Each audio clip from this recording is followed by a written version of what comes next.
Viewers, at the Mahakumbh Mahasammelan, UP Chief Minister Yogi Adityanath took the clearest position on Sambhal. On the unrest that has gripped Sambhal for the past few months, Yogi Adityanath said that a surgery is needed to counter the cancer of appeasement and that old wounds must be addressed. Let's listen in to that exclusive statement by the UP Chief Minister Yogi Adityanath. जो संभल में हुआ वो न्यायिक व्यवस्था को रोकने की कोशिश थी या फिर योगी आदित्यनाथ को रोकने की कोशिश थी, जिन्हें एक दिन पहले उपचुनाव में बहुत बड़ी जीत हासिल हुई थी? क्या न्यायिक व्यवस्था को रोकने की कोशिश थी योगी जी, या आपको रोकने की कोशिश थी? देखिए, क्या आपके पार्टी को रोकने की कोशिश थी? देखिए, एक चीज हम बात नोट करें जी। जो लोग देश के अंदर संविधान की पुस्तक लेकर के घूम रहे हैं या संविधान की दुहाई दे रहे हैं, इन लोगों ने बाबा साहब डॉक्टर भीमराव अंबेडकर जी के द्वारा बनाए गए संविधान की सबसे ज्यादा अवहेलना की।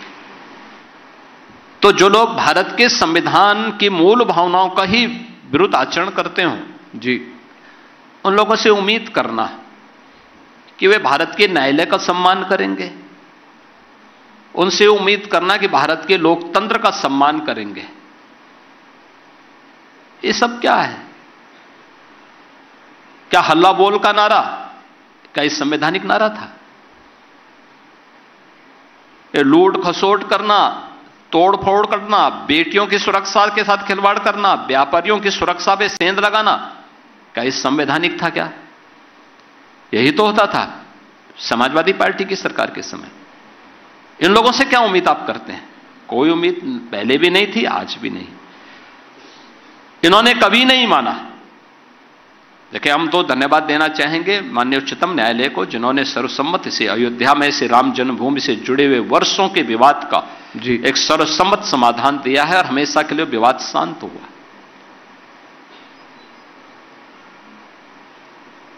वहां पर सर्वे का आदेश भी संभल में माननीय न्यायालय ने दिया।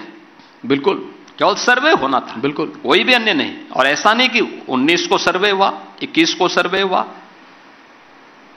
24 को सर्वे होने जा रहा था। 24 को जिस तरीके से वहां पर फिर शरारत की गई, जिस तरीके से माहौल खराब किया गया 24 नवंबर को, ये कहते हैं पुराने विवाद हैं, पुराने विवादों पर ताला लगा दो।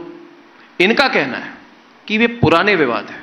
फिर कहते हैं प्लेसेस ऑफ वर्शिप एक्ट है, तो कह रहे पुराने विवादों पर को बंद करके रखो, इनको फिर से खुरेदने की जरूरत नहीं है। तो उनको आप क्या कहेंगे योगी जी?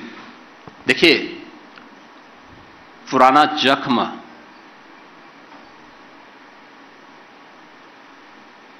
का उपचार होना बहुत आवश्यक है, नहीं तो कैंसर हो जाता हो।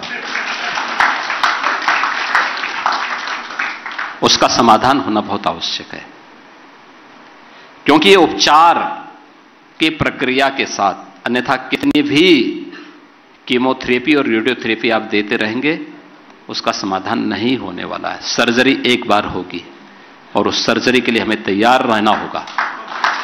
सर्जरी थोड़ा कितना भी बड़ा क्यों ना हो, अगर एक बार कायदे से सर्जरी हो जाएगी तो नए सिरे से फिर वह आगे बढ़ेगा। और मुझे लगता है कि इस प्रकार के विवादों का समाधान का रास्ता हमें आगे बढ़ाना।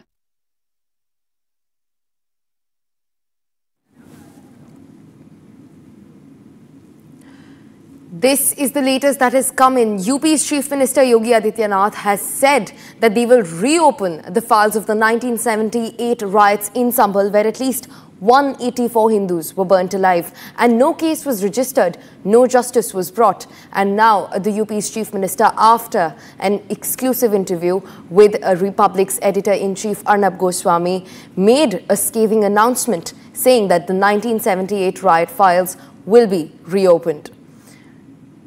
We're also getting in more breaking news. In fact, before that, there are latest political reactions from Mukhtar Abbas Naqvi and more. Viewers, Before we get you that, it's time to move on to another breaking news.